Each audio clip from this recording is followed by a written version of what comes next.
नमस्कार, रीवा 24 के ताजा तरीन अंक के साथ में शैलेंद्र। सबसे पहले प्रमुख खबरें। मऊगंज दोहरे हत्याकांड में अब तक 20 से अधिक की गिरफ्तारी, अन्य की तलाश जारी। मऊगंज हत्याकांड को लेकर रीवा में बंद रहा सफल। शांतिपूर्ण वातावरण में प्रशासनिक अधिकारियों की उपस्थिति में सामाजिक संगठनों ने निकाली विशाल रैली, सौंपा ज्ञापन। नशे में चूर ड्राइवर ने 5 लोगों को बोलेरो से मारी ठोकर, एक महिला की मौत। और सिटी कोतवाली थाना क्षेत्र में जुए की फड़ से शातिर जुआरियों को पुलिस ने किया गिरफ्तार। इन खबरों सहित अन्य खबरें विस्तार से। मऊगंज में हुए दोहरे हत्याकांड को लेकर रीवा में आज विभिन्न सामाजिक संगठनों द्वारा बंद का आह्वान किया गया था, जो प्रशासन की मौजूदगी में शांतिपूर्ण रूप से सफल रहा।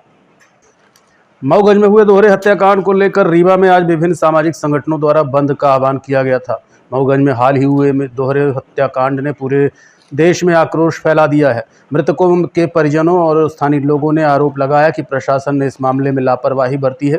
इसी के विरोध में रीवा में आज बंद बुलाया गया था। इस दौरान रीवा शहर के मुख्य बाजार, व्यावसायिक प्रतिष्ठान, स्कूल, कॉलेज बंद रहे। केवल आवश्यक सेवाएं जैसे मेडिकल स्टोर और अस्पताल खुले रहे। शहरों की सड़कों पर सुबह से ही भारी संख्या में लोग झंडे और बैनर लेकर जुट गए।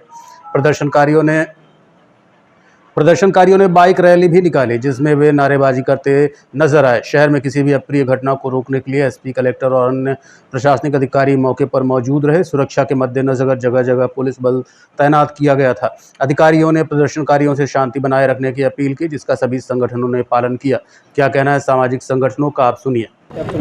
देखिए, मध्य प्रदेश इस समय ब्राह्मण आइडेंटिटी क्राइसिस में जा चुका है। लगातार पिछले 3 से 5 महीनों से देख रहे हैं, हर जिले में कोई ना कोई ब्रह्म हत्या हो रही है। सबसे नृशंस हत्या जबलपुर में हुई, फिर मैहर में हुई, फिर सीधी में हुई, फिर आपके मऊगंज में जिस तरह की हत्या का पैरामीटर चला है, ये कहीं ना कहीं ब्राह्मणों के लिए चिंतन का विषय हो गया है। और हम मांग कर रहे हैं प्रदेश सरकार से कि ब्राह्मण आइडेंटिटी प्रोटेक्शन एक्ट को तत्काल राष्ट्रीय मध्य प्रदेश स्तर पर लागू कर दिया जाए। इससे हमारी सुरक्षा भी होगी और साथ ही साथ हमें न्याय भी मिलेगा। आदरणीय मोहन यादव जी की सरकार अगर कमजोर है तो कोई बात नहीं, लेकिन अगर मोहन यादव जी एक अच्छे मुख्यमंत्री हैं और वो शिवराज सिंह चौहान की तरह एक मुख्यमंत्री का दायित्व निभाना चाहते हैं, तो वो तत्काल हमारी मदद करें और इस मुद्दे को संज्ञानता के साथ लेके अपराधियों को सख्त से सख्त, कठोर से कठोर सजा दिलवाएं। बंद की जैसे न्याय की लड़ाई के उग्रदूत हो, जो आगे आकर खड़े हो। आप सब लोग अपने लिए एक बार जोरदार ताली बजाइए। आप इस लड़ाई के अगुआ हैं। मैं संक्षिप्त में अपनी बात कहूंगा। पूरे भारतवर्ष में जगह जगह ब्राह्मणों के, क्षत्रियों के, वैश्यों के, कास्टों के ऊपर आक्रमण हो रहे हैं। दम्भी सरकारें बैठी हैं। इन दम्भी सरकारों को सोशल मीडिया के माध्यम से, पुलिस प्रशासन के माध्यम से, मीडिया के माध्यम से जाके बताने की जरूरत है कि हम चंद्रशेखर आजाद के वंशज हैं, हम मंगल पांडे के वंशज हैं, हम शहीद भगत सिंह के वंशज हैं। हमने 450 साल गुलामी के बाद भी आजादी पाई थी, तो आज इस आजाद देश में ब्राह्मणों को कोई रोक नहीं सकता। यह जो घटनाएं घट रही है, यह जिस तरह से कृत्य सरकारें कर रही है, ब्राह्मणों को दबाने और कुचलने की बात कर रही है, हमको श्री राम, श्री राम, अरे चोर की आवाज आनी चाहिए। जय जय श्री राम, जय जय परशुराम, जय जय परशुराम। अरे हम जब धागा बांधते हैं ना हाथ में, तो कौन सा मंत्र पढ़ते हैं? एन बद्धो बलि राजा दानविंद्रो महाबल। अरे हम ब्राह्मण, अरे हम ठाकुर, अरे हम लाला, हम सब एक हो गए। हुए या नहीं हुए? बोलो, हुए कि नहीं हुए? हुए कि नहीं हुए? तो फिर किसने कह दिया कि हम एक नहीं हैं? अब हम इस रीवा में इस स्थान को चिन्हित करके और यहां से प्रण लेके जाएं। हमारी मातृ शक्तियां भी बैठी हुई हैं। जब हमारी माताएं घर से निकल करके और जब वो रोड पर आती हैं, तो आप समझ लो कि एक माँ, एक बहन कितने लोगों को जोड़ कर रखती है।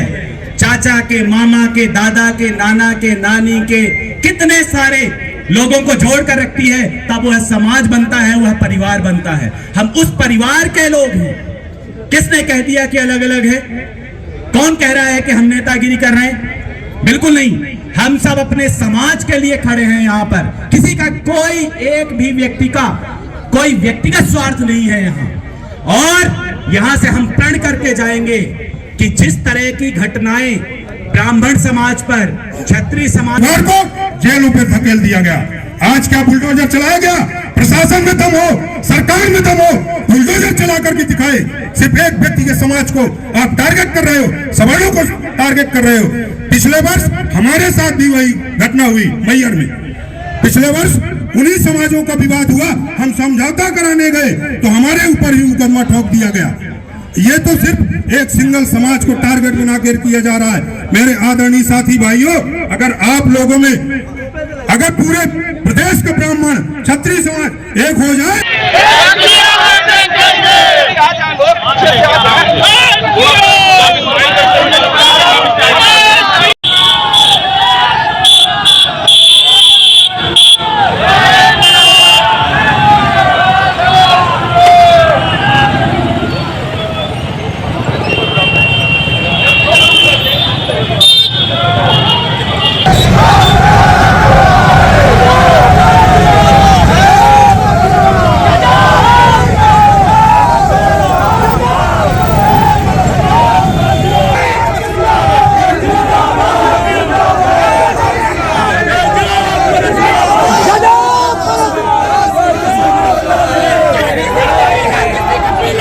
इस पूरे मामले को लेकर एडिशनल एसपी और एसडीएम को भी ज्ञापन सौंपा गया। क्या कहना है वरिष्ठ अधिकारियों का, जानते हैं।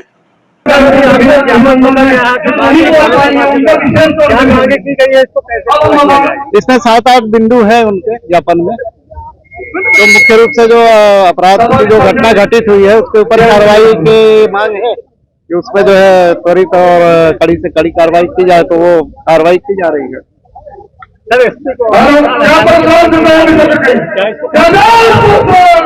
नहीं, देखिए क्या है, वरिष्ठ अधिकारी डीजीपी साहब स्वयं जांच करके गए हैं, तो इस संबंध में मैं कोई टिप्पणी करना उचित नहीं समझता हूँ। उनको जो उचित निर्णय लेना होगा वो लेंगे। सर, ये ज्ञापन सौंपा गया है, किस तरह से निर्णय लेगी पुलिस और क्या है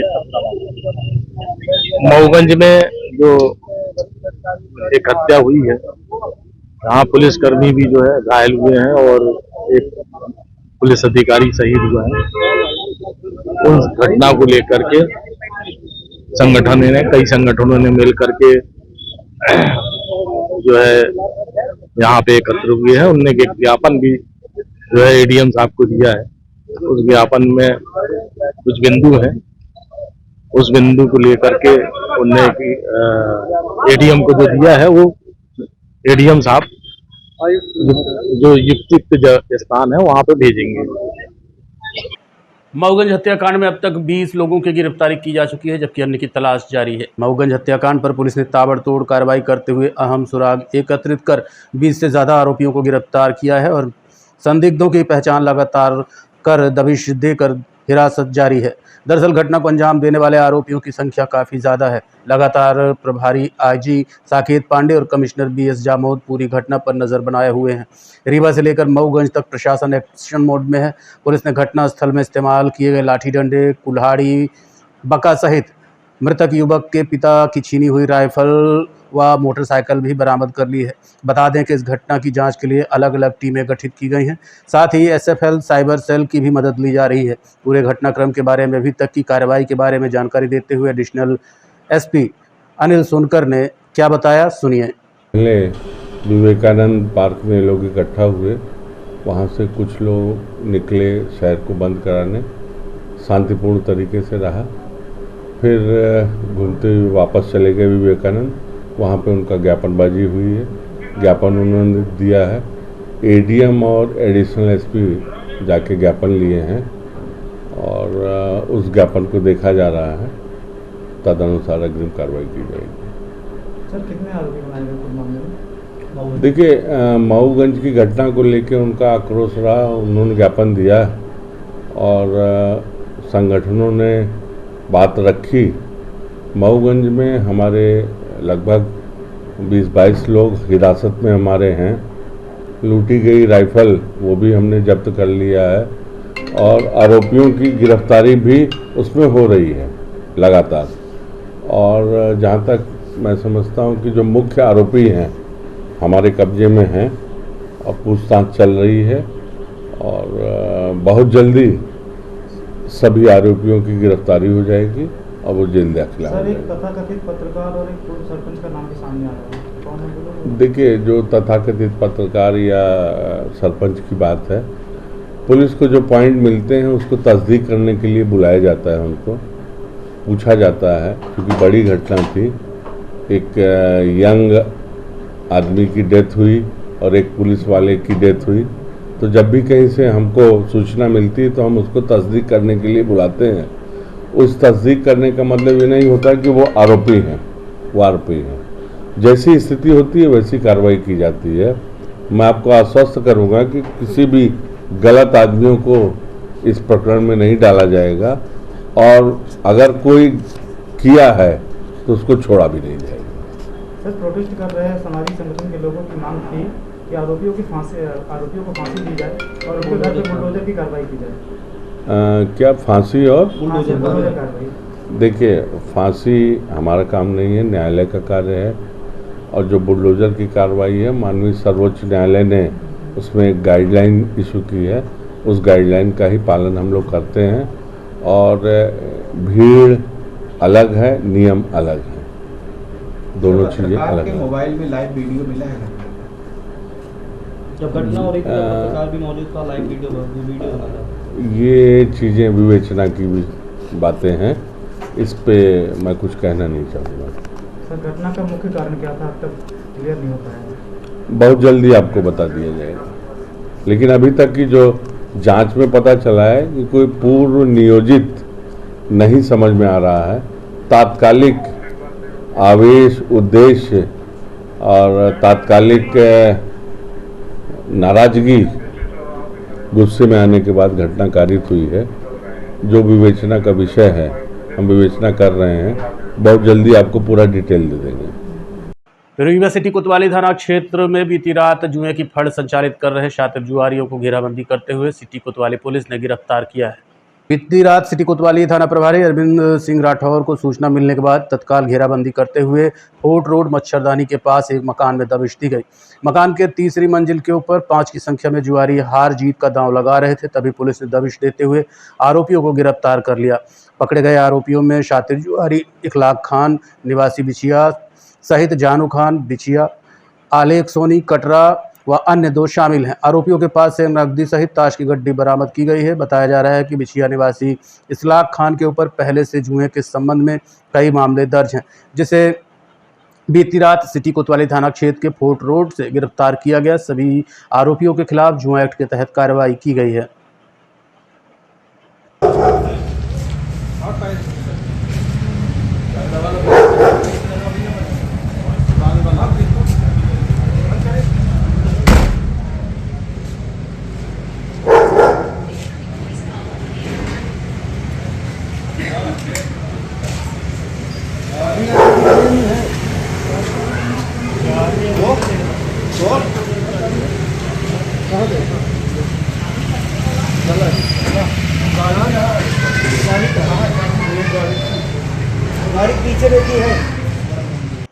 शराब के नशे में चूर बोलेरो चालक ने पेड़ के नीचे खड़े 5 लोगों के ऊपर गाड़ी चढ़ा दी, जिससे एक महिला की मौत हो गई। सीधी जिले के मझौली थाना अंतर्गत कलचड़ के रहने वाली दैया यादव, सुनीता, मंगलेश, अक्षय और आकांक्षा गेहूं काटने के लिए खेत गए हुए थे। धूप की वजह से छाया लेने के लिए थोड़ी देर के लिए बबूल के पेड़ के नीचे बैठ गए। तभी शराब के नशे में चूर एक बोलेरो चालक निकला और वाहन से कुचलते हुए फरार हो गया, जिसमें दैया यादव की मौत हो गई, जबकि अन्य को रीवा के संजय गांधी अस्पताल में भर्ती कराया गया है। बताया जा रहा है कि बोलेरो में सवार 5 की संख्या में युवक पूरी तरह से नशे में मदमस्त थे। एक बोलेरो आई, बोलेरो टक्कर मार दी। कितने लोग थे? 5 लोग थे। खड़े थे, कहाँ खड़े थे? बमूल के पेड़ पर छाया में। सड़क के किनारे खड़े? जी, रोड किनारे। तो क्या हुआ? बोलेरो आई टक्कर मार दी सबको। 5 लोग 2 बाइक थी, बाइक को टक्कर मार दी, खड़ी बाइक को। बाइक को टक्कर मारे, इनको भी मार दिया। इसमें कोई इंजरी हुई है? जी, खत्म हुआ है? हाँ, एक दैया यादव खत्म हो गई है। एक खत्म हो गई जी। आप यहाँ लाए? 4 रेफर हो गए रीवा में। सीधी ले गए, सीधे से फिर रीवा गए। तो क्या नाम है इसका? इनका नाम सुनीता नाम है, ममलेश है, एक वो एडमिट है, ICU में है। लड़का एक अक्षय यादव और बच्ची आकांक्षा, चारों एक ही परिवार के हैं। और मृतक का क्या नाम है? दैया यादव। दैया। 5 लोग तो 5 लोग सब गांव के हैं, अपने टोला के हैं, सब हिरान मोहल्ला से हैं। गाँव कौन सा लगता है? कमचर, थाना मझौली मझौली। जी। ये बोलेरो पकड़ गई? हाँ, बोलेरो पकड़ गई, भाग गया था लेकिन मिल गई। क्या वो शराब के नशे में क्या कहते? शराब पिए थे सबको, 5 लोग थे वो। बोलेरो में? हाँ, सभी सब दारू पिए थे। दारू के नशे में ठोकर मारा? दारू के नशे में। डेडलाइन खत्म होने के बाद भी 5वीं और 8वीं कक्षा की कॉपियों का मूल्यांकन नहीं हो पाया है, जिसकी वजह त्योहारों को बताया जा रहा है। 5वीं और 8वीं कक्षा के उत्तर पुस्तिकाओं के मूल्यांकन की डेडलाइन खत्म हो गई है, लेकिन कॉपियों का मूल्यांकन अभी तक नहीं हो पाया है।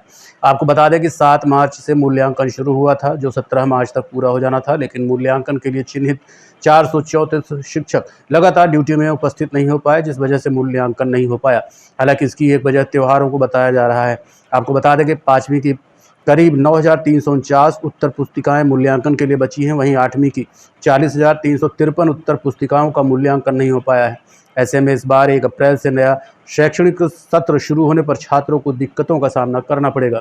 डाइट प्राचार्य जीपी उपाध्याय ने बताया कि 1-2 दिन में मूल्यांकन का काम पूरा कर लिया जाएगा। और क्या चल रहा है? आज 17 मार्च है। मूल्यांकन का कार्य जो है कुछ विषयों का तो 70% 80% तक हो चुका है, लेकिन कुछ विषयों का मूल्यांकन अभी 50% पर ही है। और वजह यह है कि मूल्यांकनकर्ता जिनकी ड्यूटी लगाई गई थी वो सब उपस्थित नहीं हो पाए थे, और अब ये प्रयास हो रहा है 1-2 दिन में उसको हम पूरा कंप्लीट करा लेंगे। देखते रहिए Rewa 24 news city cable network. मिलते हैं छोटे से ब्रेक के बाद। हड्डी जोड़ एवं रीढ़ रोग तथा स्त्री रोग एवं प्रसूति रोग का इलाज एक ही छत के नीचे। विघ्नहर्ता hospital and trauma centre, hotel landmark के पास, रतहरा, रीवा। डॉक्टर संतोष सोनी, पूर्व चिकित्सक, बॉम्बे हॉस्पिटल, मुंबई। हड्डी जोड़ एवं रीढ़ रोग विशेषज्ञ, छोटे चीरे एवं दूरबीन विधि द्वारा हाथ तथा पैर की हड्डियों का ऑपरेशन। गठियाबात, जटिल एवं बिगड़े हुए फ्रैक्चर का बेहतर इलाज करते हैं डॉक्टर संतोष सोनी। विघ्नहर्ता हॉस्पिटल ट्रॉमा सेंटर में ही स्त्री एवं प्रसूत रोग विशेषज्ञ डॉक्टर शैलजा सोनी भी उपलब्ध हैं, जिनकी देखरेख में नॉर्मल डिलीवरी, सिजेरियन ऑपरेशन एवं बच्चेदानी से संबंधित ऑपरेशन की बेहतर सुविधा। संतानहीन दंपत्ति तत्काल संपर्क करें। विघ्नहर्ता hospital and trauma centre, hotel landmark के पास, रतहरा, रीवा। सुविधाजनक एवं सफल इलाज हेतु आज ही संपर्क करें। विघ्नहर्ता hospital and trauma centre, hotel landmark के पास, रतहरा, रीवा। मोबाइल नंबर 7828781983 अथवा 8462956774 पर।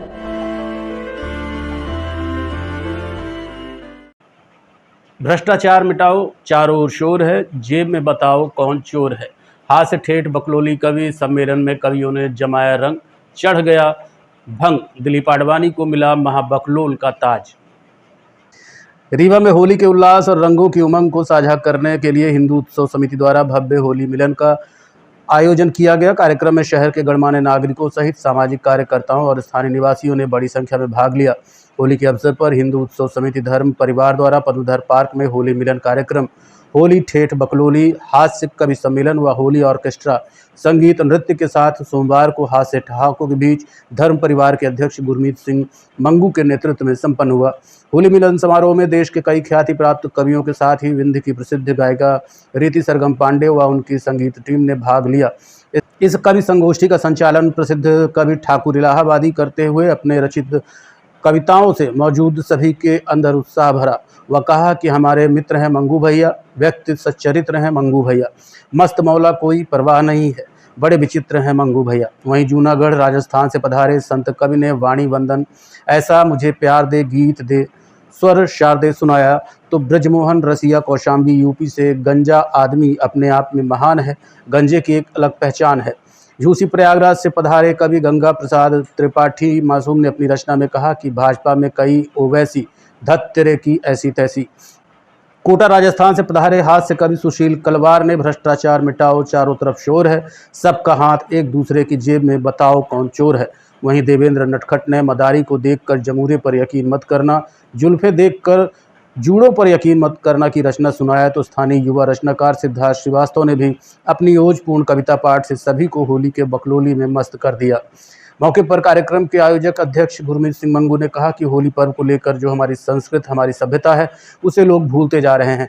आधुनिकता की इस दौड़ में हमारी परंपरा भी विलुप्त होती जा रही है, ये चिंता का विषय है। उन्होंने कहा कि रंगों का त्यौहार होली हंसी और ठिठोली के रूप में मनाया जाता है, लेकिन अब इससे लोग दूरी बना रहे हैं। इस मिलन समारोह और हास्य कवि सम्मेलन का मकसद बस हमारी सभ्यता, संस्कृति को जिंदा रखना है।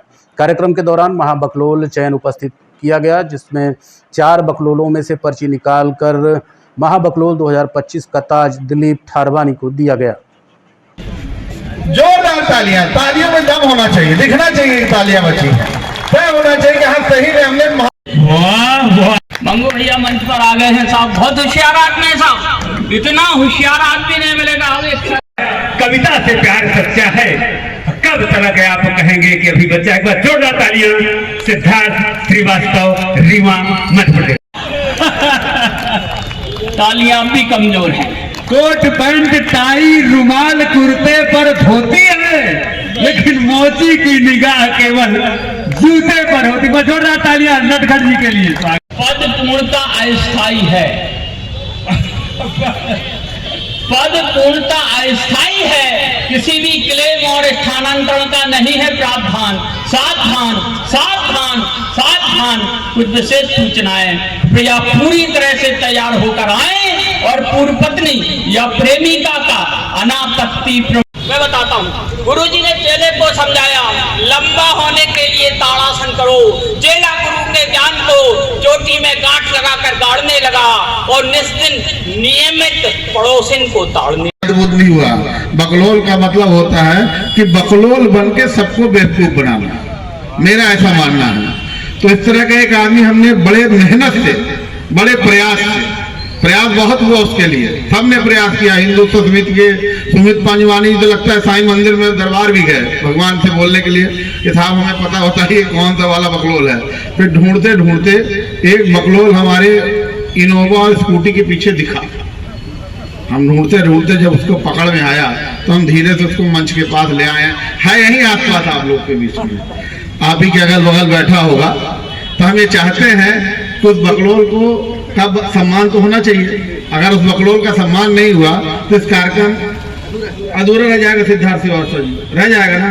तो मैं आज के इस रीवा संभाग के और रीवा जिला के महाबकलोल दिलीप ठारवानी जी से चाहता हूँ कि मंच में आने का कष्ट करें।